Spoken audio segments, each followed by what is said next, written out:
जय श्रीराम शेतकरी मित्रांनो, आज आपण आधुनिक ते प्राचीन कृषी तंत्रानुसार माऊलींच्या मार्गदर्शनाने जळाम सल्फर बनवित आहोत। आपण त्यासाठी हा 200 लिटरचा बॅरल घेतला आहे।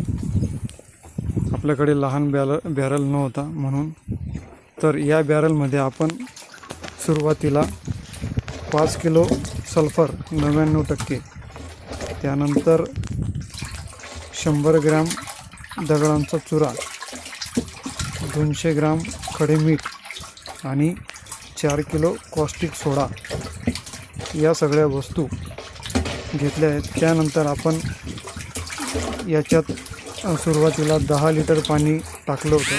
त्यानंतर 15 मिनिटं त्याला ढवळून घेतलं आहे। 15 मिनिटं हळूवार ढवळल्यानंतर आपण त्यात परत 6 लिटर पाणी टाकलं आहे आणि 6 लिटर पाणी टाकून आता त्याला आपण परत 20 मिनिटापर्यंत त्याला ढवळणार आहोत। हे मिश्रण अत्यंत उष्ण होते, त्यासाठी आपण काळजी घ्यायला पाहिजे। मजबूत काठी तोंडाला रुमाल पाहिजे, हातात मोजे पाहिजे, पण ते आमच्याकडे नव्हते तरी आम्ही पूर्णपणे काळजी घेत आहोत।